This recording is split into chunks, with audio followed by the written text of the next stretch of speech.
ஒரு கஸ்டமர் கரெக்டாக எங்கள் ஷாப்லேருந்து ஒரு 2 கிலோமீட்டரில் ஒரு ஒரு அம்மா வந்து ஃப்ரை பேன் வாங்கியிருந்தாங்க. ஃப்ரை பேன் வாங்கிட்டு நாங்கள் கேட்லாக் புக் கொடுத்துருக்கோம். கேட்லாக் புக்கை படிக்கலை. என்ன பண்ணிட்டாங்கன்னா, ஃப்ரை பேன் யூஸ் பண்ணி ஏதோ ஃப்ரை பண்ணியிருக்காங்க. ஏதோ இது சேவையை ஏதோ ஃப்ரை பண்ணிவிட்டு அவங்க என்ன பண்ணிட்டாங்கன்னா, அதுக்குள்ளே தண்ணி ஊற்றி ஒரு அரை இதுக்கு தண்ணி ஊற்றி அப்படியே வச்சுட்டாங்க 2 நாள். என்ன ஆகும்? கேஷோட தன்மை என்ன? ரஸ்ட் ஃபார்மேஷன் ஆகிற தன்மை. க்ளீனாக ரஸ்ட் ஃபார்ம் ஆகிடுச்சு.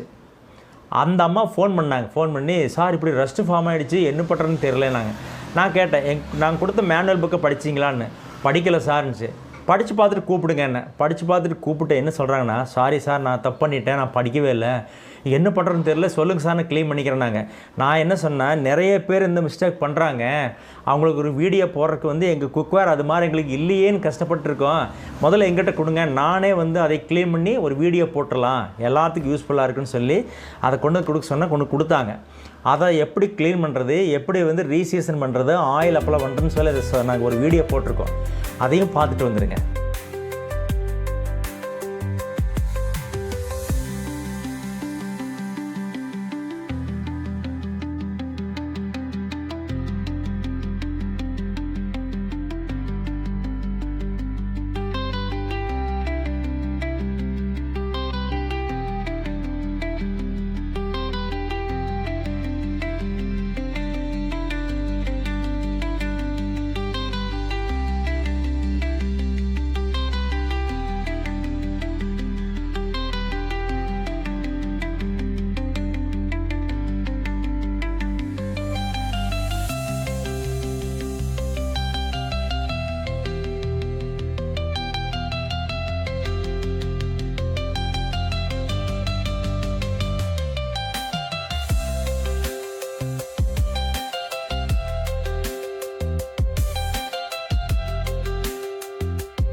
நீங்கள் வந்து ஃப்ரை பேன் வந்து எப்படி வாஷ் பண்ணுறது க்ளீன் பண்ணுறதுன்னு பார்த்தீங்களா?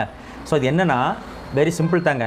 ஏன்னா நீங்கள் வந்து இவங்க வந்து ஒரு வாரமாக வச்சதுனால தான் இந்த அளவுக்கு ரெஸ்ட் ஃபார்ம் ஆகிடுச்சு. பட் எங்கள் குக்வேர் எல்போ குக்வேருக்கு வந்து நீங்கள் வந்து தெரியாமல் ஒரு நாளைக்கு எண்ணெய் போடாமல் வச்சுறீங்க, இவ்வளோ ரெஸ்ட் ஃபார்ம் ஆகுது, லேசாக அங்கங்கே டாட்டா வரும், அவ்வளோதான். அதை வந்து நீங்கள் சும்மா ஒன்ஸ் வாஷ் பண்ணி நீங்கள் எண்ணெய் போட்டிங்கனாவே போதும். பட் இந்த மாதிரி ஆயிடுச்சுன்னா சாதாரணமாக வந்து நீங்கள் சோப் பவுடர் போட்டு கழுவுங்க. அவ்வளவுக்கு போல அப்படின்னா வந்து நம்ம வந்து கம்பி ப்ரஷ் சொல்கிறோம் இல்லையா, கம்பி ப்ரஷ் வேணால் அதுவும் லேசாக போடுங்க, ஓவர் அழுத்தி போட்டுறாதீங்க, சீசனிங் போயிடக்கூடாது.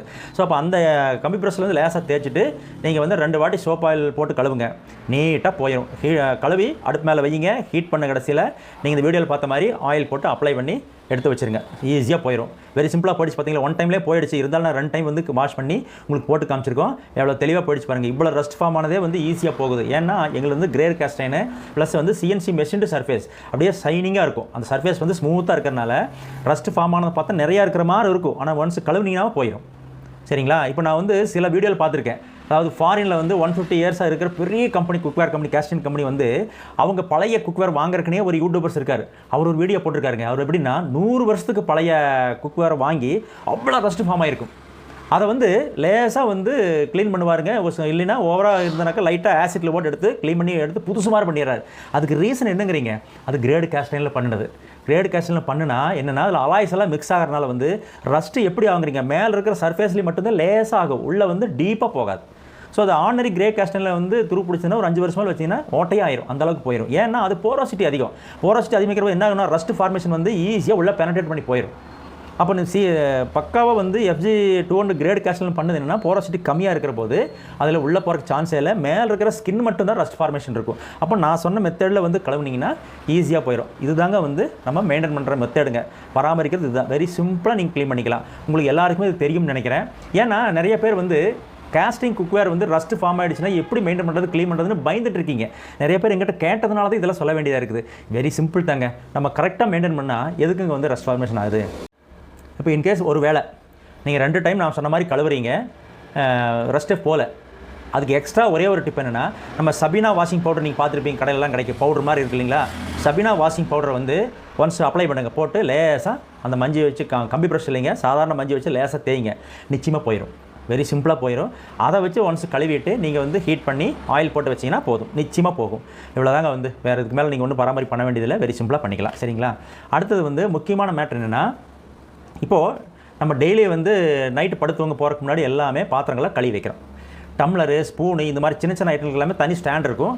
அதில் வந்து நீங்கள் கரப்பாம்பூச்சியெல்லாம் போகிறக்கு சான்ஸ் இல்லை. பட் எந்த வீடு இருந்தாலும், சின்ன வீடு இருந்தாலும் பெரிய வீடு இருந்தாலுமே டம்ளர் வைக்கிறதுன்னு சில ஏரியா வச்சுருப்பீங்க, பெரிய பெரிய பாத்திரங்கள் வைக்கிறதுன்னு வந்து கவுண்டர் டாப்லேயே ஏதோ ஒரு மூலையில் வைப்பீங்க இல்லைங்களா. அப்போ அந்த பெரிய பாத்திரத்தில் கம்பல்சரி என்னாகும், கரப்பாம்பூச்சியோ பல்லியோ எல்லாம் கட்டாயமாக போயிட்டு தான் வரும், நமக்கு தெரியாது. அடுத்த நாள் காலையில் நீங்கள் எடுத்து குக் பண்ணுறதுக்கு எடுக்கிறீங்கன்னா அது கட்டாயம் வாஷ் பண்ணி தான் பண்ணுவீங்க. ஸோ அப்போ காஸ்டிங் குக்வேர் வந்து ஒன்ஸ் வாஷ் பண்ணி பண்ணுறதுல என்ன கஷ்டம் இருக்க போகுது? சாதாரண SS பாத்திரம் எப்படியும் அதே மாதிரி தான் எடுத்து வாஷ் பண்ணுறீங்க, நீங்கள் யூஸ் பண்ணுறீங்க, திருப்பி வந்து நீங்கள் வாஷ் பண்ணுறீங்க, ஹீட் பண்ணுறீங்க, ஆயில் போடுறீங்க, வைக்கிறீங்க. இது கட்டாயமாக பண்ணிக்கணும். சரிங்களா? அப்போ என்ன, காஸ்டிக் குக்வேராக இருந்தாலும் மெயின்டெனன்ஸுங்கிறது வந்து உங்களுக்கு வெரி ஈஸி தான், கஷ்டமெல்லாம் கிடையாது. ஸோ உங்களுக்கு ஈஸியாக புரிஞ்சிருக்கும்னு நினைக்கிறேன். ஸோ எல்லாருமே வந்து எங்கள் எல்போ குக்வேர் காஸ்டின் வாங்குங்க. இன்னொன்று சொல்கிறேன், எங்கள் எல்போ குக்வேர் நான் இது வரைக்கும் சொன்ன டெக்னிக்ஸ் எல்லாமே வந்து எங்கள் எல்போ குக்வேர் கிரேட் காஸ்டினுக்கு தான் இது மேக்ஸ் 100% பொருந்தும். எங்களுடைய எக்ஸ்பீரியன்ஸ் வச்சு தான் நான் சொல்லிட்டு இருக்கேன். இதே வந்து நீங்கள் அடுத்த பிராண்ட் ஏதாவது வாங்கியிருக்கீங்க, ரஃப் சர்ஃபேஸ் உள்ள கேஸ்டிங் வாங்கியிருக்கீங்க, அது ரஸ்ட் ஃபார்ம் ஆகிடுச்சுன்னா நிச்சயமாக வந்து நான் சொல்கிற டிப்பு யூஸ் பண்ணினா ஒரு 75% 80% டைம் ஒர்க் அவுட் ஆகும். அதுவும் சைனிங்காக இருந்ததுன்னா நிச்சயமாக 100% ஒர்க் அவுட் ஆகும். இது வரைக்கும் எங்கிட்ட வந்து தோசைக்கல் எவ்வளோ பேர் நிறைய பேர் வாங்கியிருக்கீங்க, வாங்கின எல்லாத்துக்குமே வந்து ஒரு சின்ன டிப்ஸ் சொல்கிறேன். அதாவது எல்லாருமே யூஸ் பண்ணியிருக்கீங்க, எல்லாமே நல்லா கமெண்ட்ஸ் கொடுத்துருக்கீங்க. அப்போ எல்லாருக்குமே வந்து நல்ல எக்ஸ்பீரியன்ஸ் உங்களுக்கு வந்திருக்கும். சில பேர் வந்து எங்கிட்ட சொன்னது என்னன்னாக்கா, ஃபஸ்ட்டில் தெரியாமல் வந்து வெரைட்டி தோசை வந்து ட்ரை பண்ணியிருக்காங்க எடுத்த உடனே. ஸோ அப்படி பண்ணக்கூடாது. என்னென்னா ஃபஸ்ட்டு வந்து நம்ம கொடுக்குற கல் வந்து எவ்வளவு ஹீட் ஆகும், எவ்வளவு வந்து நீங்கள் அடுப்பு ஹீட் வைக்கணும், இதெல்லாம் உங்களுக்கு தெரியாது. ஸோ அப்போ எங்கள் கல்லுக்கு நீங்கள் முதல்ல பழகணும். பழகிறதுக்கு என்ன பண்ணணும், ஃபஸ்ட்டு வந்து அரிசி மாவில் செஞ்ச தோசையை ஃபஸ்ட்டு சுட்டு பழகுங்க. ஒன்ஸோ 2 டைமோ 3 டைமோ 4 டைம் பண்ணுற போது உங்களுக்கு வந்து நம்ம கல்லுக்கு வந்து எவ்வளோ வேகமாக சூடாகுது, எவ்வளோ ஹீட்டு மெயின்டைன் பண்ணணும், எப்படி ஊற்றணும், எப்படி எடுக்கணும், இதெல்லாமே நீங்கள் கற்றுக்குவீங்க. அப்போ வந்து எங்களுடைய கல்லை பற்றி உங்களுக்கு எல்லா டெக்னிக்ஸும் வந்து எல்லா ஒரு நுணுக்கங்கள் தெரிஞ்சிட்டிங்கன்னா அதுக்கப்புறம் நீங்கள் வந்து வெரைட்டி தோசைக்கு போங்க. ராகி தோசை ஆகட்டும், சோள தோசை ஆகட்டும், இப்போ வந்து பீட்ரூட் தோசை, கேரட் தோசை, இது மாதிரி வந்து ஆனியன் ஊத்தாப்பம் இந்த மாதிரிலாம் பண்ணணும் அப்படின்னா நம்ம கல்லை பற்றி நீங்கள் வந்து உங்கள் கைக்கு பாங்காக வரணும். வந்த கடைசியில் நீங்கள் கற்றுக்குங்க. எடுத்துன்னே கருப்பு கவுனியெல்லாம் போனீங்கன்னா கல் சீசனிங் நான் பண்ணி கொடுத்துட்டு டெம்பரவரி சீசனிங் அதில் வந்து நீங்கள் வெரைட்டி தோசையெல்லாம் வந்து நீங்கள் சாதாரண அரிசி தோசை எவ்வளோ ஈஸியாக இருக்கோ அவங்களுக்கே வெரைட்டி தோசை சொல்கிறது வந்து கஷ்டமாக இருக்கும். எல்லாருக்குமே அந்த எக்ஸ்பீரியன்ஸ் வந்திருக்கும். ஸோ இப்போ எடுத்துன்னே வந்து வெரைட்டி தோசைக்கு நீங்கள் ட்ரை பண்ணாதீங்க. தோசை மாவில் ட்ரை பண்ணுங்கள், அரிசி தோசை மாவில் ட்ரை பண்ணுங்கள், அருமையாக வரும். கல்லை பழக்கிடுங்க, பழக்கின கடைசியில் நீங்கள் வந்து வெரைட்டி தோசை ட்ரை பண்ணுங்கள், சூப்பராக வரும். இவ்வளோதாங்க, வேறு ஒன்றுமே எங்கள் கல் பராமரிப்போ அதில் வந்து எப்படி பழக்கிறது எந்த விதமான கஷ்டம் கிடையாது. வெரி சிம்பிளாக பழகலாம். முக்கியமான விஷயம் சொல்கிறோம். போன வருஷம் வந்து கார்ப்பரேட் கம்பெனிலேருந்து நிறைய பேர் கேட்டிருந்தீங்க, எங்கள் வந்து ஸ்டாஃப்ஸுகளுக்கு வந்து தீபாவளி கிஃப்ட் கொடுக்குறதுக்கு உங்களுக்கு நல்ல குவாலிட்டியாக இருக்குது கிடைக்குமான்னு கேட்டீங்க. கார்ப்பரேட் ஆர்டர் வந்து அப்போ எங்களால் வந்து தீபாவளிக்கு முன்னாடி 15 நாளைக்கு முன்னாடி கேட்டதுனால வந்து எங்களால் அக்செப்ட் பண்ண முடியல. சார் இந்த வருஷம் முடியாது, அடுத்த வருஷம் தேவைப்பட்டதுன்னா கூப்பிடுங்க, நாங்கள் மேக்ஸிமம் ட்ரை பண்ணி கொடுக்குறோன்னு சொல்லியிருக்கோம். ஸோ அப்போ வந்து தீபாவளிக்கு இன்னும் 3 மாதம் பக்கம் இருக்குது. ஸோ நாங்கள் கார்ப்பரேட் ஆர்டர் வந்து வரவேற்கிறோம். யாராவது வந்து நல்ல தரமான கேஸ்டிங் குக்வேர் வந்து உங்கள் ஸ்டாஃப்களுக்கு நீங்கள் வந்து கிஃப்டாக கொடுக்கணும்னு நினைக்கிற கார்ப்பரேட் கம்பெனிகள் வந்து யார் இருந்தாலும் சரி எங்களை காண்டாக்ட் பண்ணலாம். எங்களுடைய ஸ்க்ரீனில் தெரிய நம்பருக்கு வந்து நீங்கள் வாட்ஸ்அப் பண்ணுங்கள். தரமான குக்வேர் வந்து கொடுக்குறக்கு நான் தயாராக இருக்கோம். ஸோ நீங்கள் வந்து இதை யூஸ் பண்ணி எங்களுடைய குக்வேரை வாங்கி உங்களுடைய ஸ்டாஃப்ஸுக்கு வந்து நல்ல தரமான குக்வேர் கொடுத்து எங்களுடைய தரமான குக்வேரை பயன்படுத்தி அவங்க எல்லோரும் ஆரோக்கியமாக இருக்கிறதுக்கு நீங்கள் ஹெல்ப் பண்ணணும்னு வேண்டிக்கிறேன். இப்போ இது வரைக்கும் நாங்கள் போட்ட ஒரு 4 வீடியோவில் எங்களுடைய எல்போ குக்வேருடைய தரத்தை பற்றி, அதாவது FG200 கிரேடை பற்றி சொல்லியிருப்போம். ஏன் வெயிட்டாக நாங்கள் வந்து மேனுஃபேக்சர் பண்ணுறோன்னு சொல்லியிருப்போம். CNC மெஷின் பண்ணுறது வந்து எதுக்கு உங்களுக்கு யூஸ் ஆகுது, அதனால் என்ன பெனிஃபிட்னு சொல்லியிருக்கோம். 4வது வந்து டபுள் சீசன் பண்ணுறதுனால என்னென்ன பெனிஃபிட் வருதுன்னு நாங்கள் சொல்லியிருக்கோம். ஸோ வந்து இந்த 4 பாயிண்ட் உங்களுக்கு பிடிச்சிருந்ததுன்னா இப்போ எல்போ குக்வேருடைய தரம், அதாவது நம்ம எப்படி டீயில் சொல்கிற மாதிரி சுவை, மனம், திடம்ங்கிற மாதிரி எங்களுடைய தரம், வெயிட்டு, குவாலிட்டி எல்லாமே நீங்கள் வந்து தெரிஞ்சிருப்பீங்க. ஸோ எங்களுடைய குக்வேர் வாங்கி எல்லோரும் வந்து ஆரோக்கியமாக வாழணும்னு நான் வேண்டிக்கிறேன். நம்ம அடுத்தடுத்த வீடியோவில் மீட் பண்ணலாம். இன்னும் எங்களுக்கு தெரிஞ்ச டெக்னிக்ஸை வந்து நிறையா விஷயங்களை வந்து உங்களோட டிஸ்கஸ் பண்ணுறோம். தேவைப்படுறவங்க வந்து எங்கள் குக்வேர் வாங்கி நீங்கள் ஆரோக்கியமாக வாழலாம். அடுத்தடுத்த வீடியோவில் மீட் பண்ணலாம். நன்றி.